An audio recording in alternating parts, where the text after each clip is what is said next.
Tá sem áudio, Helder. Não estamos ouvindo, não. Pelo menos o meu aqui eu não tô ouvindo. Vamos lá. Acho que agora melhorou. Chegamos no capítulo 13 e na parte final da carta de Marcos. E a gente vê no capítulo 13 um cuidado de Jesus. O cuidado de Jesus de falar e de explicar aos seus discípulos o que aconteceria com eles em datas mais futuras ainda. Esse capítulo 13 é considerado como Apocalipse de Marcos, porque ele faz a revelação. Como nós já lemos no livro de Apocalipse, eles trazem o que eles não viam ainda, o que eles não conseguiam ver. Como assim, Helder? Ele fala de situações que nós lemos lá em Atos.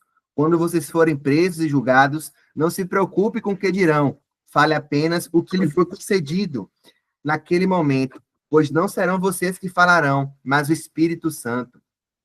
E ele continua: portanto, se alguém lhe disser, vejam, aqui está Cristo, ou vejam, ali está ele, não acreditem, pois falsos cristos e falsos profetas surgirão e realizarão sinais e maravilhas, a fim de enganar, se possível, até os escolhidos. Fiquem atentos, eu os avisei a esse respeito de antemão. Ele está trazendo aqui a reação, até mesmo que nós vimos em Paulo, né? A briga de Paulo para que as pessoas continuassem confiando em Cristo, não nas novas correntes, nos novos pecadores que vinham atrás de Paulo, destruindo tudo que ele fazia, né? Todos vocês verão o Filho do Homem vindo nas nuvens com grande poder e glória.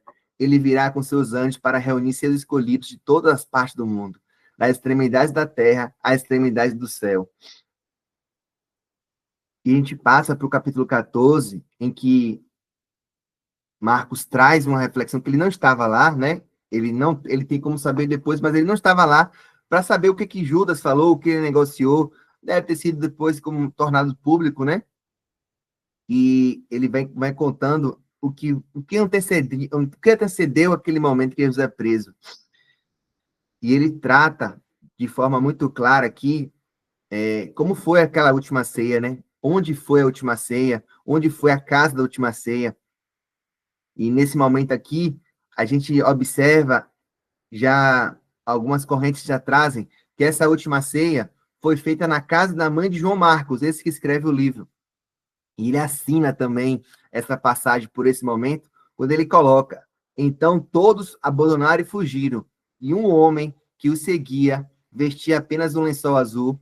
Quando a multidão tentou agarrá-lo, ele deixou para trás o lenço e escapou nu. Muitos falam que é João Marcos aqui, esse jovem que corre nu. Mas eu não preciso ficar me ater na última ceia, me ater o que é que eles comeram. Isso toda a Bíblia de estudo traz, né? O que me chama atenção e chamou muita atenção hoje é essa oração de Jesus Cristo no Getsemane. E se você olhar, colocar uma lupa, né? Olhar, ler com calma, como Alex até brincou ontem, passar um dia lendo aqui, você vai entender até uma mudança de postura no orar de Jesus. E é uma mudança que eu acredito que está ocorrendo conosco. Eu não tenho dúvidas de você que entrou comigo aqui em fevereiro, orava de uma forma. Às vezes nem orava. Só proclamava o que precisava a Deus.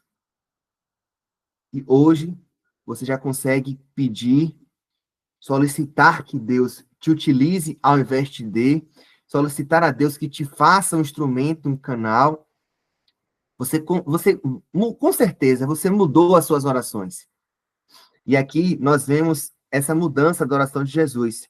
Eu vou ler e eu vou tentar trazer o que vem a mim, né? Então foram para um lugar chamado Getsemane e Jesus disse aos seus discípulos: sentem-se aqui enquanto eu vou orar. Levou consigo Pedro, Tiago e João e começou a sentir uma grande pavor e uma grande angústia. Minha alma está profundamente triste, a ponto de morrer. Por favor, fiquem aqui, orem por mim e vigiem.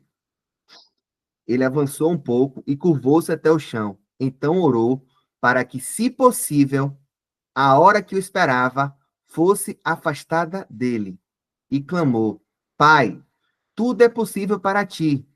Peço que afaste de mim este cálice. Irmãos, aqui, Cristo está pedindo para negar ou está pedindo ao Pai para que não aconteça com ele aquilo que ele foi criado para que acontecesse. É a primeira oração dele. Nós vemos que Deus envia, sim, um Consolador, Deus envia, ele entra em contato com ele ali. Eu não tenho de dizer o que é que Deus fez, mas existe uma segunda oração. O texto fala, né? Contudo, que seja feita a tua vontade, não a minha. Depois, voltou aos discípulos e os encontrou dormindo. Ele chamou o líder. Pedro, tá dormindo, cara? Não pode vigiar comigo nem por uma hora? Vigiem e orem, para que não cedam à tentação, pois o espírito está disposto, mas a carne é fraca.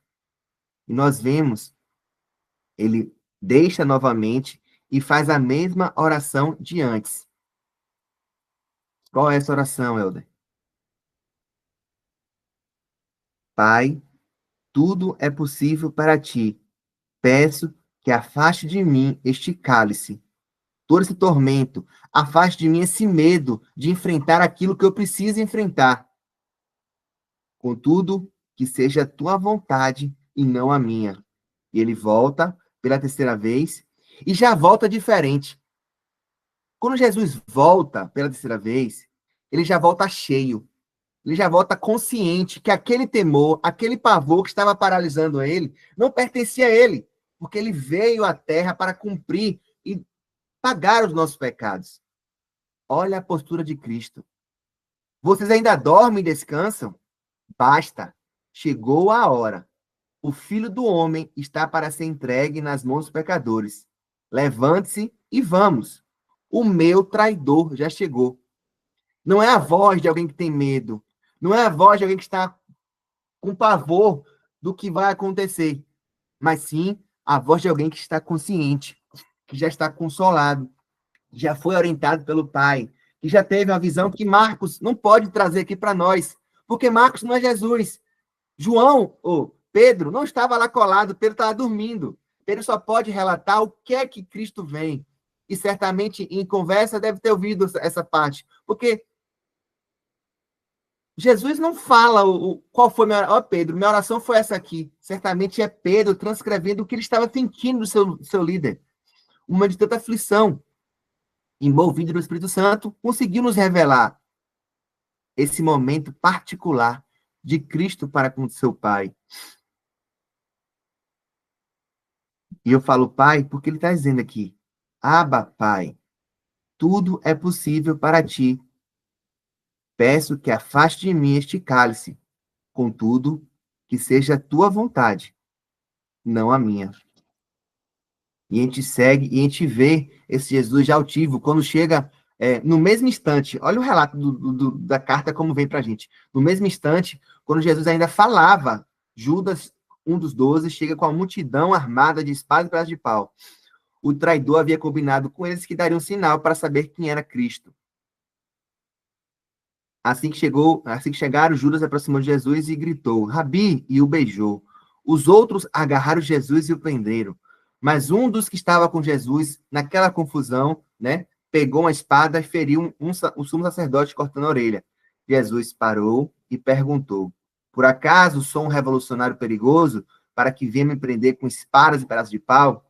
Por que não me prenderam no templo ontem, quando eu contestei vocês?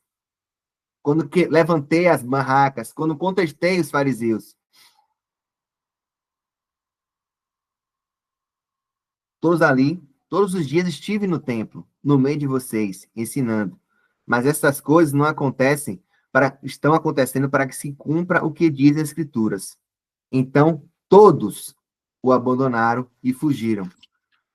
Prediz o que nós lemos no 13, que todos iriam fugir. Todos iriam abandonar a Cristo. E a gente segue.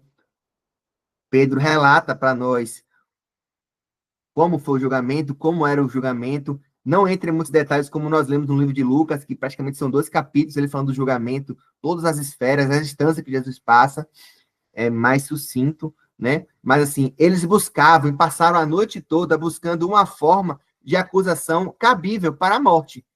E não encontraram. E tentaram negar, que Jesus negasse ou que Jesus não se declarasse culpado. E Jesus fala.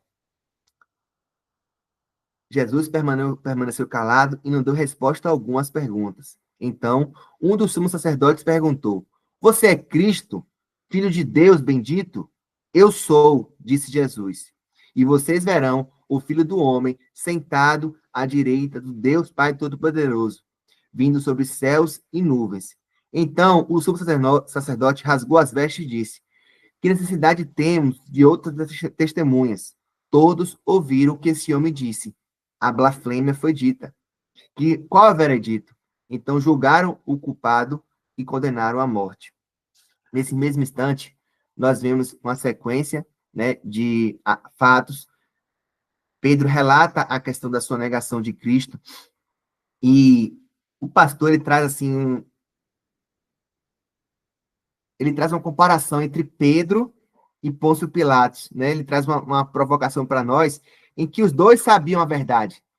Pedro sabia que ele seguia Cristo, mas para se defender do mundo, ele negou. E Pôncio Pilatos sabia que Cristo não era culpado, mas para se defender do povo, porque o povo queria que Cristo fosse crucificado, ele assim permite. E aí o pastor escreve: com que frequência sacrificamos a verdade com o objetivo de agradar a multidão? Com que frequência não encaramos os nossos problemas de frente? Com que frequência negamos a Cristo? Pedro não está distante de nós. Você pode até ter essa forma ingênua e imatura de colocar toda a culpa em Pedro. Não, Pedro é um vagabundo. Pedro é um descarado. Como é que o cara está junto com Cristo, é o líder de Cristo e nega Cristo na hora? Irmão, faça uma pequena reflexão agora aqui, em 1 minuto. Menos do que isso. E perceba-se negando a Cristo em alguns momentos da sua vida recente. Negando a Cristo quando você se cala, quando deveria falar. Negando a Cristo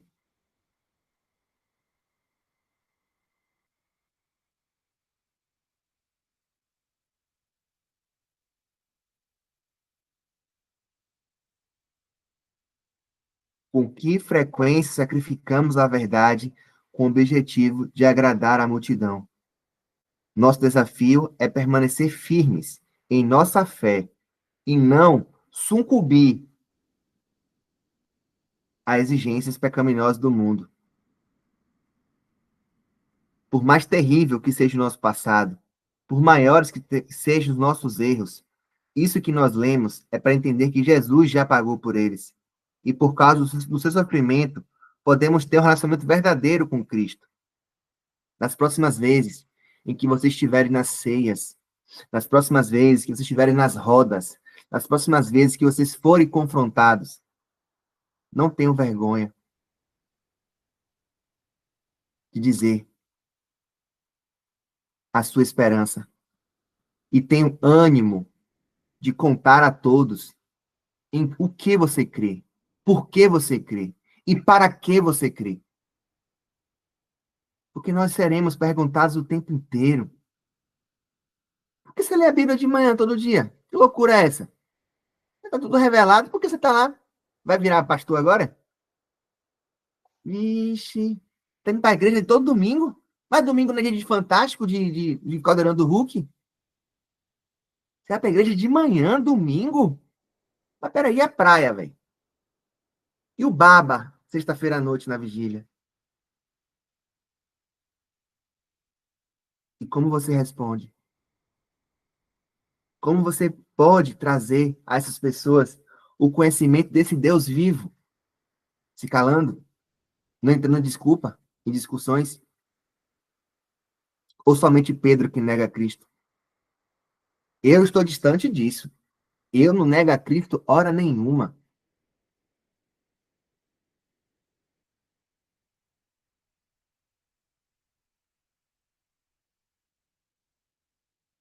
E ele continua.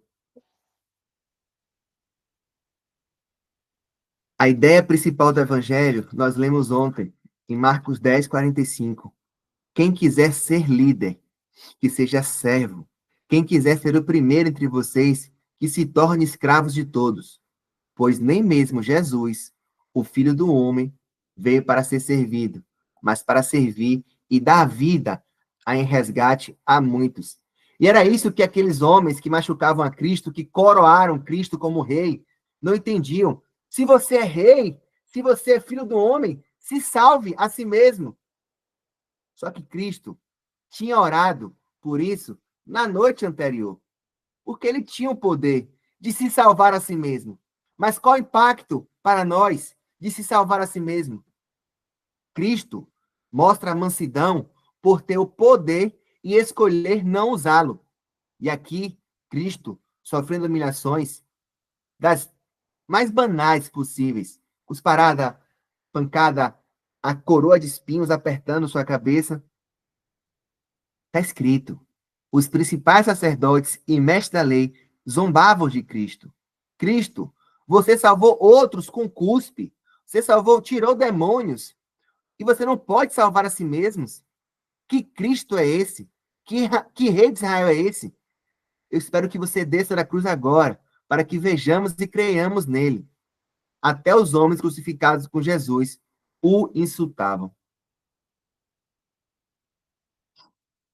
A meio-dia, sobre toda a terra, uma escuridão que durou 3 horas, por volta das 3 da tarde, Jesus clamou em alta voz: Eli, Eloi, Eloi, lama sabachthani, que quer dizer: meu Deus, por que me abandonaste? Cristo não chama mais meu Pai. Cristo já está entendendo e Cristo já está nos mostrando que ele está indo para o lado de Deus e nos deixando a paternidade desse Deus. Então Jesus clamou em alta voz e deu o último suspiro. A cortina do santuário do templo se rasgou em 2 partes, de baixo a cima. Quando o oficial romano que estava diante dele viu que havia morrido, exclamou: este homem era verdadeiramente o Filho de Deus. Algumas mulheres observaram de longe, entre elas estava Maria Madalena, mãe de Tiago, mãe de José e Salomé. Em seguida, seguidoras de Cristo o haviam seguido na Galiléia. Também estavam ali muitas mulheres que foram a ele a Jerusalém. Marcos não faz amigué esse comentário agora. Ele nos apresenta um homem que se coloca à frente, em detrimento de tudo que ele poderia perder. Ele arrisca tudo, até mesmo ser preso. Ele arrisca também estar jogado lá com Cristo. José de Arimateia foi corajosamente a Pilatos e pediu o corpo de Jesus. José era um membro respeitado do conselho dos líderes do povo e esperava a chegada do reino de Deus. Surpreso com o fato de Jesus estar morto, Pilatos chamou o oficial romano e perguntou se já tinha muito tempo que havia ocorrido. O oficial confirmou que Jesus estava morto e Pilatos disse que José poderia levar o corpo. José comprou um lençol de linho, desceu o corpo de Jesus, envolveu no lençol e colocou num túmulo escavado na rocha. Então rolou uma grande pedra na entrada do túmulo para garantir que não fosse violado, né? A pedra pesada era por isso. Por isso que as mulheres, quando estavam indo levar as flores, né, para perfumar o túmulo, elas não iriam entrar, né? Como é que rodaria, como é que a gente viraria aquela pedra tão grande? Então, rolou uma grande pedra na do túmulo. Maria Madalena e Maria, mãe de José, viram onde o corpo de Jesus foi sepultado. E aí, na nossa Bíblia de leitura, que alguns têm igual, fala assim: José de Arimateia simplesmente não conseguiu mais permanecer em silêncio. José de Arimateia não conseguiu mais permanecer em seu silêncio covarde. Abriu mão do anonimato religioso e fez uma declaração ousada de fé em Cristo. Depois da morte de Jesus, José de Arimateia foi corajosamente a Pilatos e pediu o corpo de Jesus. Então, José e Nicodemos, seu colega de sinédrio, saíram das trevas e se puseram debaixo das luzes de toda a conversinha pública, de toda o apontamento do diferente, do louco, Está largando tudo, está largando seu status para isso. Você é um idiota, José de Arimateia.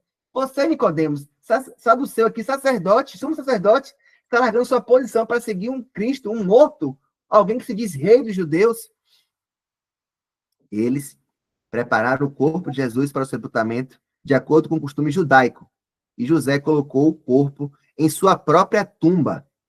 Quando terminaram, rolou a pedra sobre a entrada da tumba e ele e seu amigo partiram.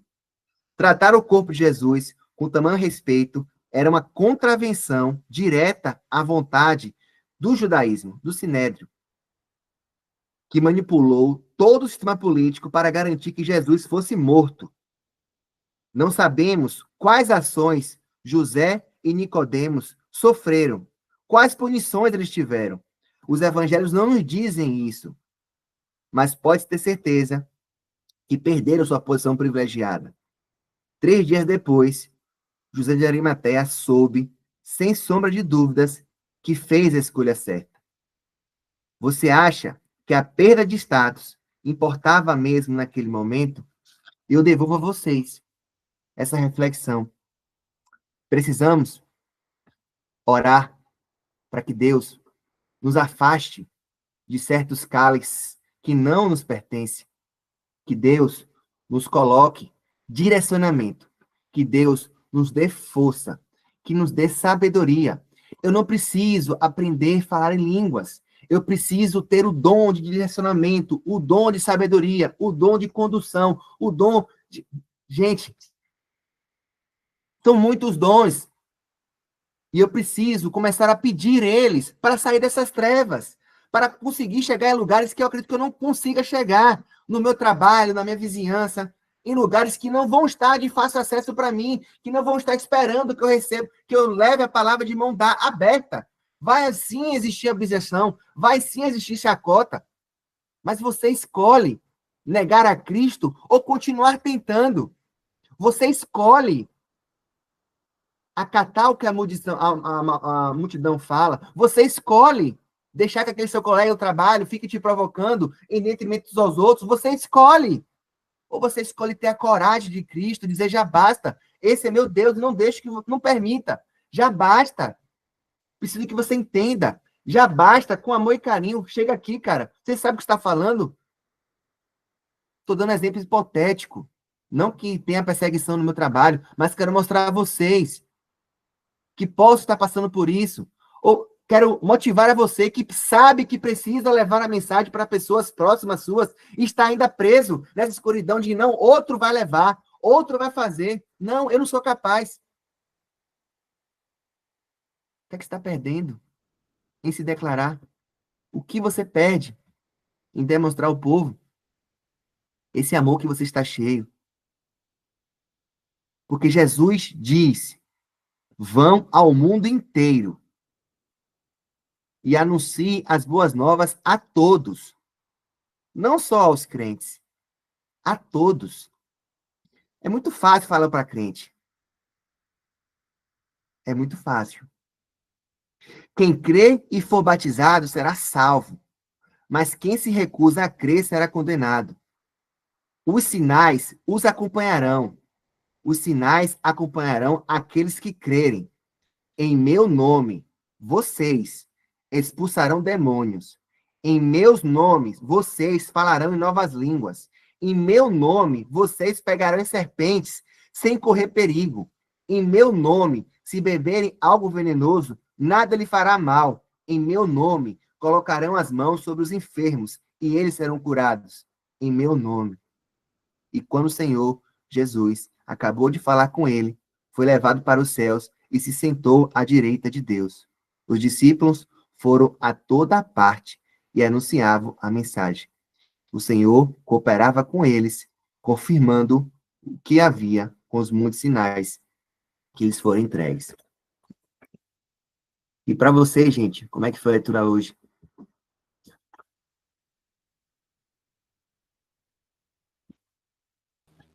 Amém, muito boa. Viu? Tô Mas, falando aqui do celular, mas tô falando